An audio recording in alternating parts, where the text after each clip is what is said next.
Robert Nix, for your leadership and for those very kind words and all you do for our country. And I want to thank all the incredible leaders who are here with us today, in particular our young leaders. It is so good to see you all.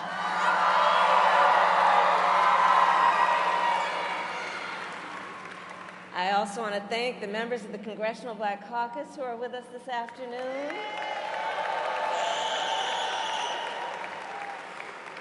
And everyone else, thank you for being here. So, in 2020, Black voters in Philadelphia and across our nation helped President Biden and me win the White House. Yes, you did. And in 2024, with your voice and your power, we will win again.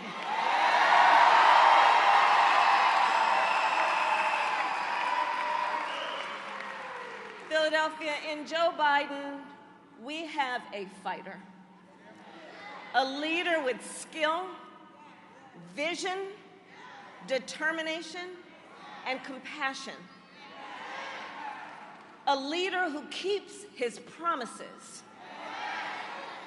As a candidate for president, Joe Biden gave his word that we would fight to address some of the biggest issues facing the Black community, and we have delivered.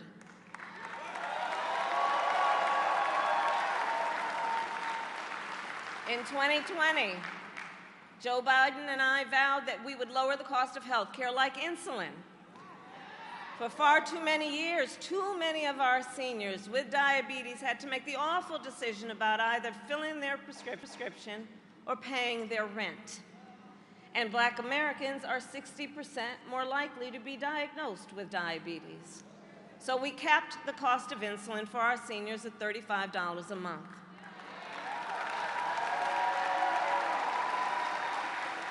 And under Joe Biden's leadership, finally, we took on Big Pharma and finally gave Medicare the power to negotiate drug prices.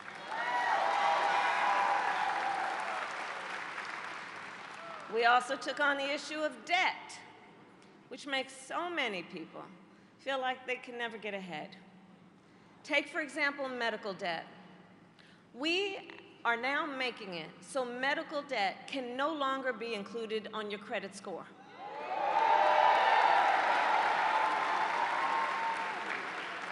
So that medical debt cannot impact a person's ability to get a car loan, an apartment lease, or a home loan.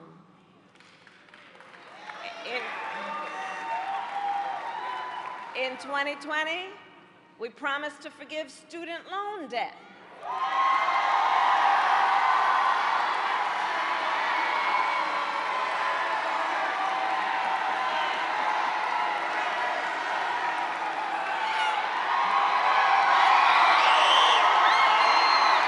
See people testifying? Can I get a witness? And I'll tell you, I have a unique position as vice president to spend a lot of time with our president. And on this subject, I remember sitting in the Oval Office with our president, Joe Biden, shortly after the United States Supreme Court struck down our initial plan to forgive billions of dollars in student loan debt. A different leader, a different kind of leader, would have thrown in the towel. Not Joe Biden. Not Joe Biden. And I'm gonna tell you what he said that day. I'm gonna tell you what he said that day. This is not over. So we kept fighting, and so far we have forgiven over $165 billion in student loan debt for over 5 million Americans. On average, more than $30,000 per person and $70,000 for our public servants like nurses, firefighters, and teachers. In 2020, we promised to take on the issue of the epidemic of gun violence, knowing that today in America, Gun violence is the #1 cause of the death of the children of America. Not car accidents, not cancer, gun violence. We took on the issue knowing Black Americans are 10 times as likely to be the victim of gun homicide. And I'll tell you, I have personally held too many hands of mothers and fathers as I attempted to comfort them after their child was killed by gun violence. So to address this crisis, under the President's leadership, we passed the first major gun safety law in nearly 30 years. A bipartisan law to strengthen background checks. And again, I sat in the Oval Office with the President, where he sat down with Democrats and Republicans and appealed to their better selves. And that's why, for the first time in 30 years, it happened as a bipartisan deal. We created the first White House Office of Gun Violence Prevention, which I lead, and has now invested $1 billion to hire mental health counselors in public schools to help heal the mental trauma of gun violence. And Philadelphia, in all of our work, the President has been guided by a fundamental belief. We work for you, the American people, not the special interests, not the billionaires or the big corporations, but the people. And in November, all the victories we have won and everything we fight for every day is on the line. You know, Donald Trump once asked Black Americans, I'm going to quote, excuse the language, "What the hell do you have to lose from a Trump presidency?" And sadly, we all know too well, when he was president, Donald Trump tried over and over to get rid of the Affordable Care Act and to take health care then from millions of Black Americans. Year after year, he proposed cuts to Social Security and Medicare so that so many of our seniors would be deprived on what they rely on to live with dignity. And then he handpicked 3 members of the United States Supreme Court, the Court of Thurgood, with the intention that they would overturn Roe v. Wade, and as he intended, they did. And today, 1 in 3 women and more than half of Black women of reproductive age live in a state with an abortion ban, a Trump abortion ban. And if he wins a second term, I promise you he's going to go even further. So all of this is to say, who sits in the White House matters. It matters.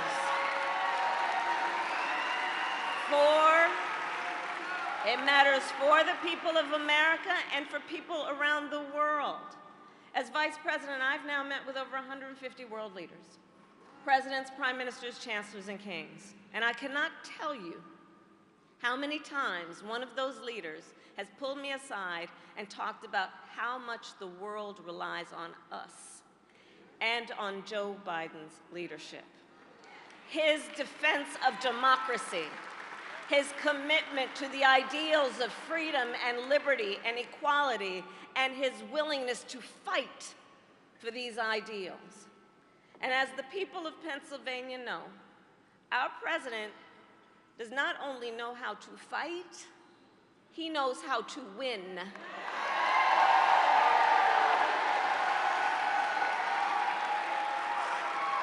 We beat Donald Trump once, and we're going to beat him again. And now it is my honor to introduce our president, Joe Biden.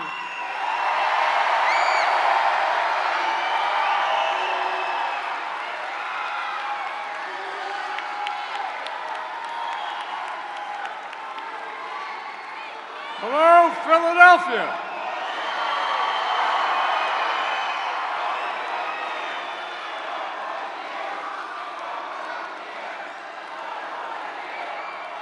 Thank you.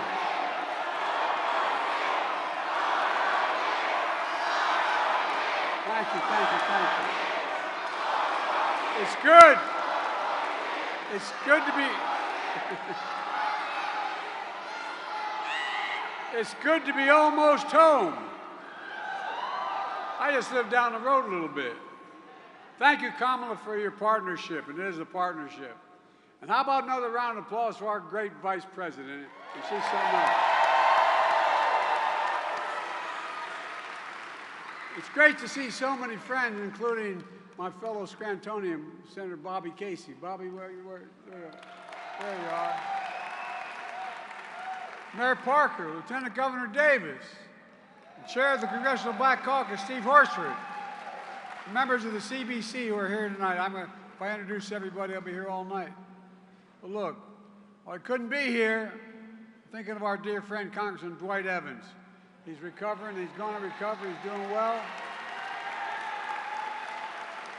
And joining us are so many state and local officials from across the country, including a guy from my father's hometown where he was born, Baltimore, Maryland. They say it down Baltimore, not Baltimore. I want to introduce you to the governor of the great state of Maryland. Where are you, Gov?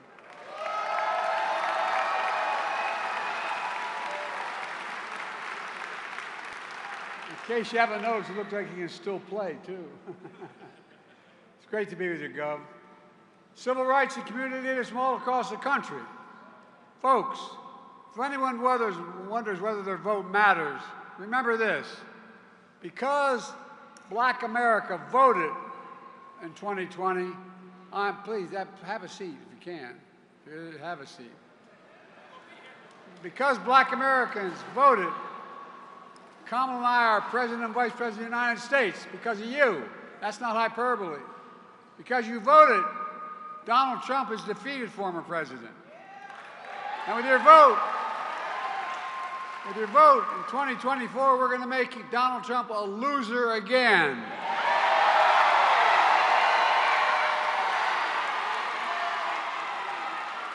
In 2020, throughout my career, and a lot of Philadelphians know this because I got so much help when I was running for the Senate in Delaware from Philly, Black voters placed enormous faith in me. I've tried to do my best to honor that trust, staying true to the values set that we share, got me involved as a kid in the first place. Everyone's entitled to be treated with dignity and respect. Faith and family are everything, and we leave no one behind. But folks, I know it's natural to wonder if democracy you hear about, actually works for you. When justice is denied, how can it be working for you? When promises are broken, how can it be working for you? When you have to be 10 times better than everyone else to get the same shot, how can it be working for you? I get it. And I know there's a lot of misinformation out there. So I came today to speak the truth. The truth about promises made and promises kept. Do you remember when the pandemic hit? When 20 million people were out of work? When business and schools shut down? Emergency rooms were overwhelmed, and black folks were hit harder than anyone else. When Trump was president, he said this, he took responsibility for none of it. He said, it's none of my responsibility. When I came to office, I promised we'd do everything we can to get us through that pandemic. And that's what we did. That, folks, was a promise made and a promise kept. I promised to put racial equality at the center of everything I do, because I vowed I would have an administration that looked like America. Because you voted, we're invested in more than ever in the black families and communities. A promise made and a promise kept. A promise we'd start to reconnect black and brown and overlooked neighborhoods cut off by highways in the 60s, and decades of disinvestment as a consequence of it, including here in Philly. Well, we're changed that with the Recovery Act. Right now, you see all the construction going on the highways around here. A promise made and a promise kept.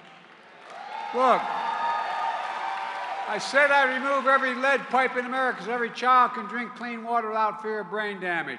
We're doing it, a promise made and a promise kept. I promised we'd also take the most significant action on environmental justice ever, to remove the legacy of pollution that smothers fence-line communities. Because every child, every American deserves to breathe clean and fresh air. We're doing it, a promise made and a promise kept. I promised to access affordable high-speed internet, because now internet is just as important as it was in the days of Franklin Roosevelt, electricity was generations ago. We're delivering now because no child should have to do their homework at McDonald's when things are shut down. Sit in the parking lot with their parent to get it done. Another promise made and another promise kept. I promised to protect your health care. I protected and expanded the Affordable Health Care Act. That was Obamacare. It is still Obamacare. Saving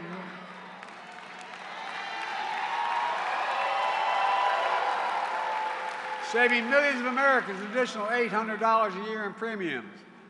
And folks, the Affordable Care Act is still a big deal. As Kamala just explained, senators debated this, but we finally got it done. We debated seniors with diabetes are now paying $35 for instance instead of $400. I'm determined to make that apply to every American, not just seniors in the second term.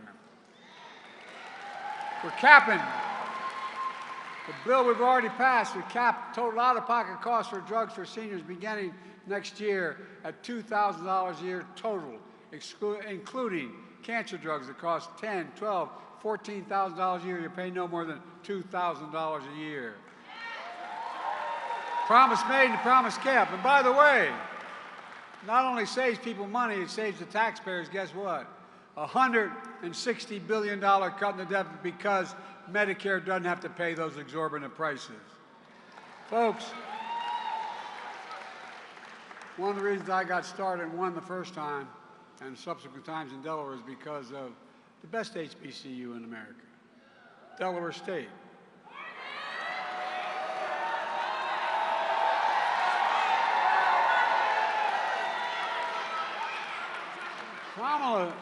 Kamala says there's some school down in Washington.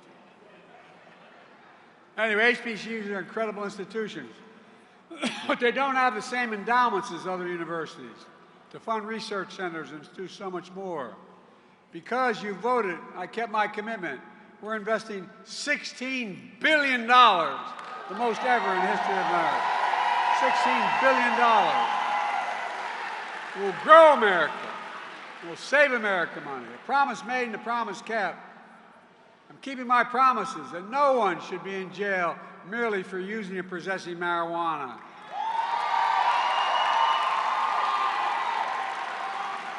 I pardoned thousands of people incarcerated for the mere possession of marijuana. Thousands. A promise made and a promise kept, and for the record should be expunged as well, I might add. Folks, it wasn't easy to get a lot of this done. In fact, obstacles every step of the way we faced. For example, Senate Republicans blocked the George Floyd Justice and Policing Act, but didn't stop me from signing a historic executive order requiring key elements of that bill for federal enforcement. That is, banning chokeholds, greatly restricting no-knock warrants, creating databases for police misconduct, and so much more. But we're still, and we did it with the support of George Bush's family, and we're going to finally get it all done. A promise made and a promise kept. I promised we'd beat the NRA, and we did.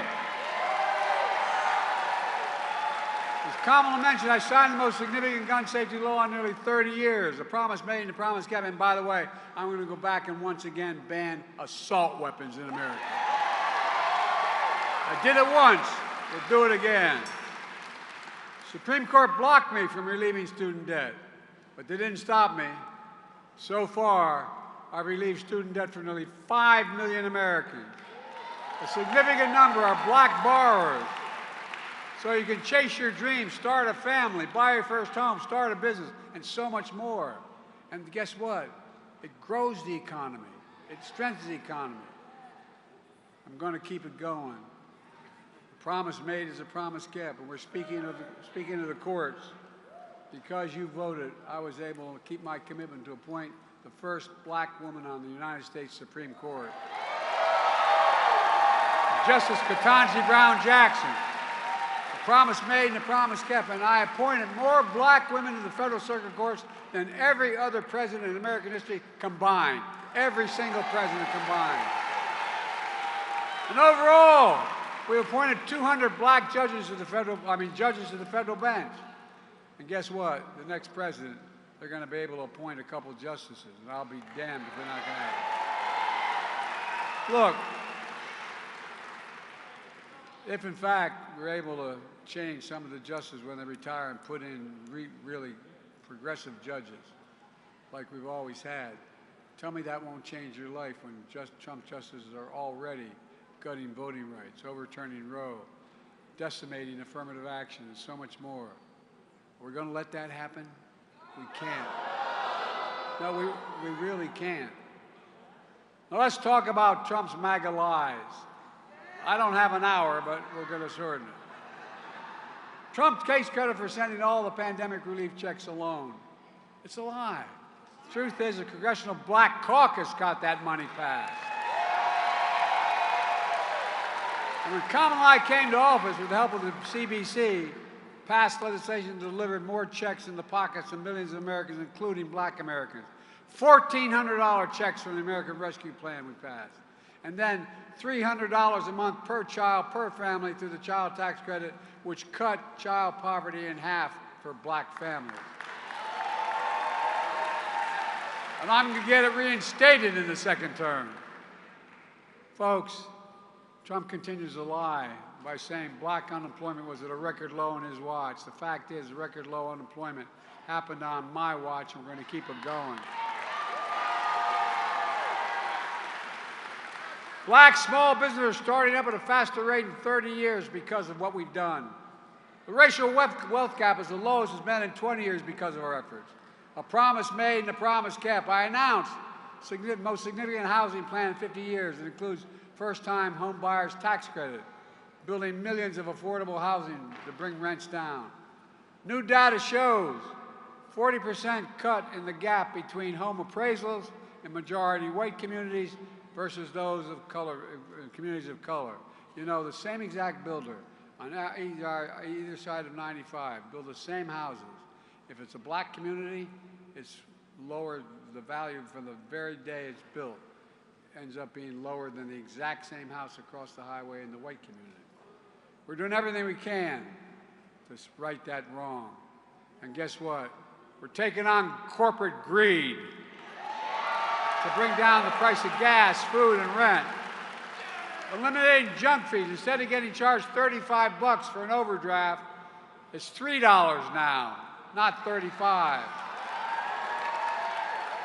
The bottom line is we've invested more in black Americans than any previous administration in history has. We've opened more doors for economic opportunity, including access to capital, entrepreneurship, workforce training, so you can build a life of financial freedom and create generational wealth, all while being the providers and leaders of your families and community.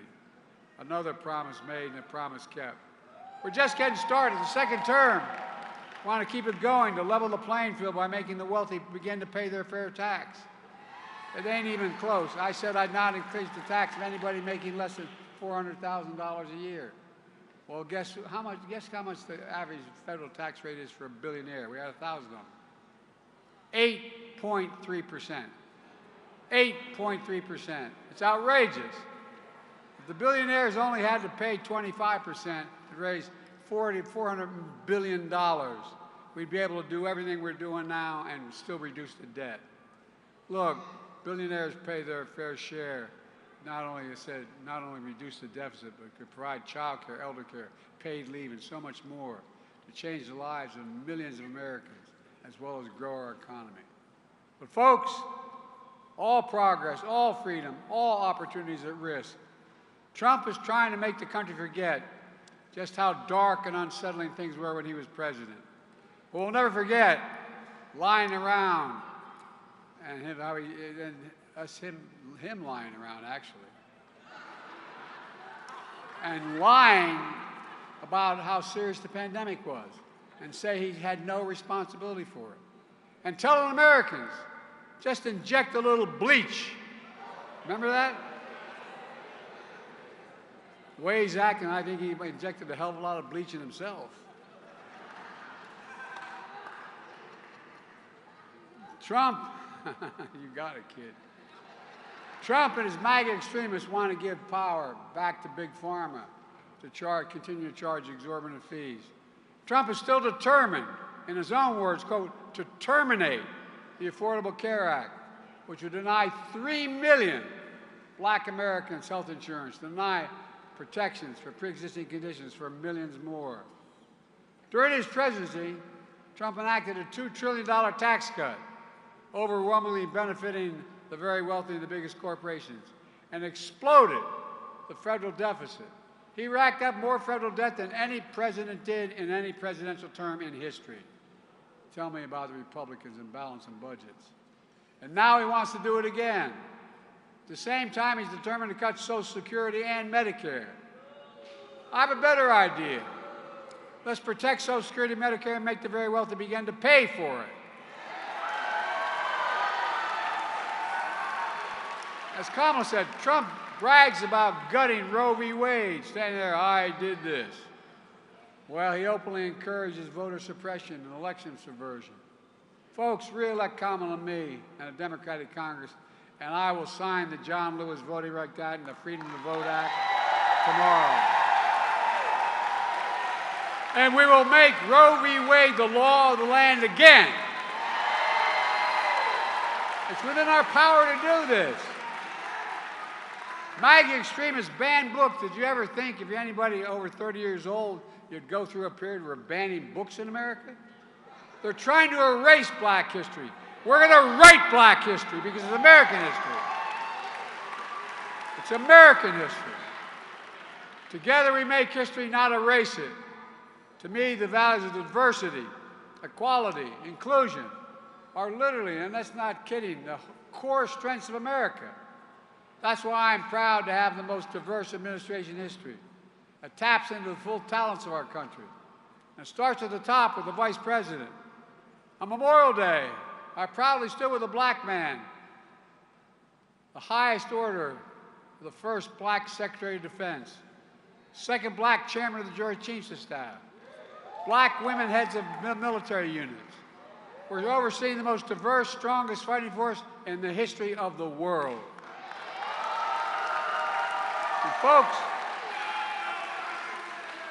the threat that Trump poses is greater in his second term than his first. It's clear that when he lost in 2020, something literally snapped in the sky. No, I'm serious. That's why January 6th happened, when he unleashed an insurrection. Now, he's running again, and he's clearly unhinged. He calls insurrectionists who stormed the Capitol patriots. Patriots. If reelected, he wants to pardon, quote, every one of them. Let me ask you, what do you think he would have done on January 6th if black Americans had stormed it? Think about this. What do you think would have happened if black Americans had stormed the Capitol? I don't think he'd be talking about pardons. It's the same guy who wanted to tear gas you as you peacefully protested George Floyd's murder. The same guy who still calls the Central Park Five guilty, even though they were exonerated. He's that landlord who denies housing applications because of the color of your skin. He's that guy who won't say Black Lives Matter and invokes neo-Nazi Third Reich terms. We all remember Trump is the same guy who unleashed birthism, the birthism lie against Barack. And then Trump tells you he's the greatest president. I love this one. He says he's the greatest president for black people in the history of America, including more than Abraham Lincoln.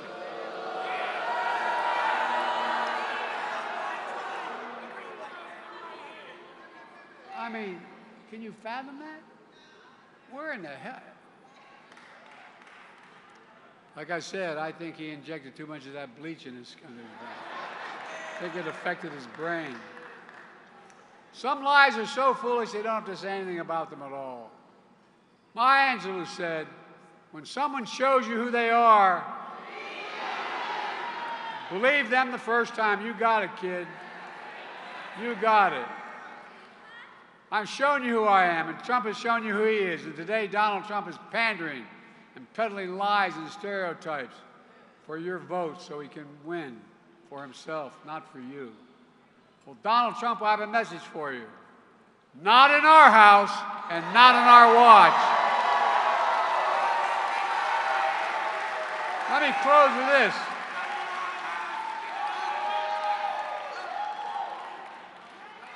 Let me close with this. Folks, I know we have a lot more to do. When the full promise of America is not available to every person in this country, regardless of race, we've got work to do. But let's not lose sight of how far we've come. And the reason is you. The stakes in this election couldn't be higher. What's at stake is nothing less than the fundamental ideal of America defines America, that we're all created equal, endowed by our Creator with certain inalienable rights, and should be treated that way throughout our lives.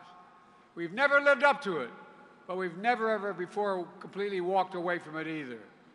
And I'll be damned if I'm going to let Donald Trump be the reason to stop being American. I'll be damned if I'm going to let Donald Trump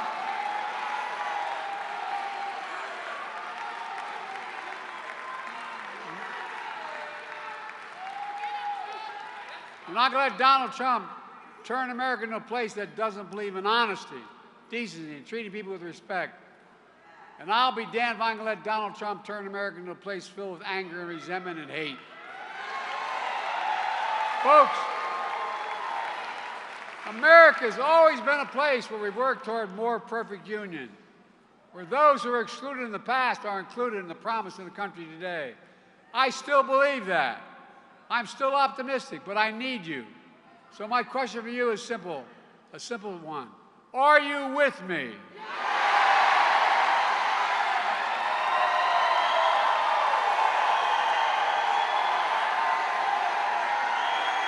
Talk to your family.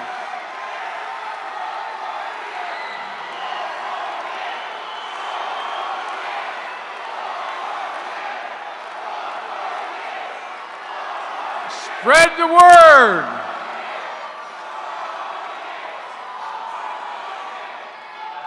As the gospel song goes, we've come too far from where we started. Nobody told me the road would be easy. I don't believe he brought me this far, though, to leave me. My fellow Americans, I don't think the good Lord brought us this far to leave us behind. We just have to remember who we are. We're the United States of America, and there's nothing beyond our capacity when we act together. God bless you all, and may God protect our troops. Thank you, thank you, thank you.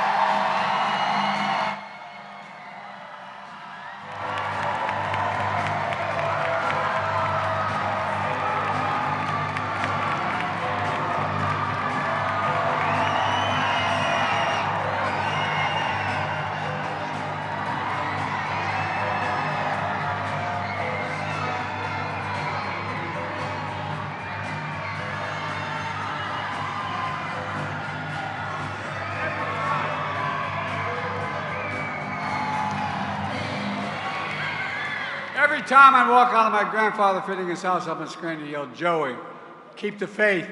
And my grandmother yelled, "No, Joey, spread it. Go spread the faith."